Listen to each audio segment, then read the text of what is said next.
কবর দেওয়ার পরে 40 কদম জনাত্মীয়রা চলে যায়, দুজন ফেরেশতা আসবে, বসাবে।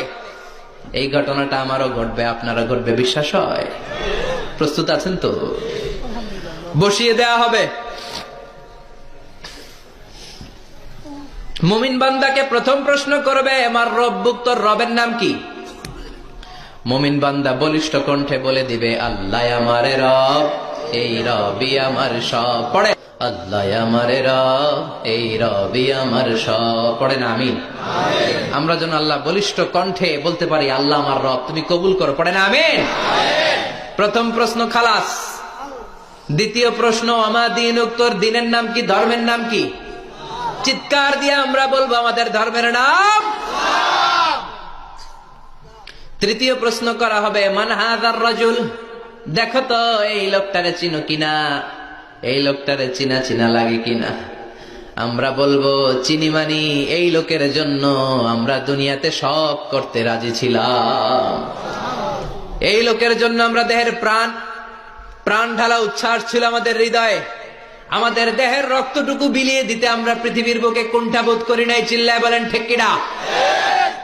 এই নবী আমাদের পেয়ারা নবী, চাঁদের চেয়েও সুন্দর তুমি, নবী আমার কামলিওয়ালা।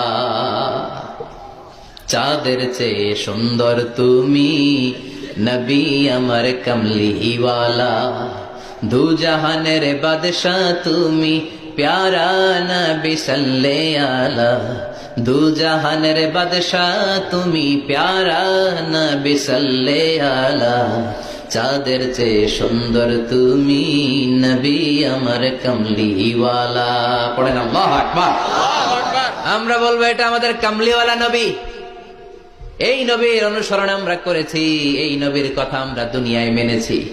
তার মানে প্রথম প্রশ্নেও পাস, দ্বিতীয় প্রশ্নেও পাস, তৃতীয় প্রশ্নেও পাস। এবার মুমিনদের জন্য এক্সট্রা একটা কোশ্চেন আছে না নাই? 4 নাম্বার প্রশ্নটাও জেনে রাখেন, কবরে কাজে লাগবে। তখন জিজ্ঞেস করা হবে, ওমা ইলমুক, ওমা ইলমুক, what is the source of your knowledge, what is the source of your answer. এই যে 3টা প্রশ্নের উত্তর দিতে পারলা বাঘের বাচ্চার মতো, তথ্যসূত্র কি? What is the reference? করতে শিখছো? কোত্থেকে শিখেছেন বলে আসতে হবে। আমরা বলবো, আমরা কোরআন থেকে শিখেছি, হাদিস থেকে শিখেছি, মাহফিল গুলোতে জেনেছি, বয়ানগুলো থেকে শিখেছি। পড়েন সুবহানাল্লাহ। 4টা প্রশ্নের উত্তর যখন আপনি দিয়ে দিবেন, ফেরেশতারা বলবে, আহলান ওয়া সাহলান, কংগ্রাচুলেশন। কি বলবে?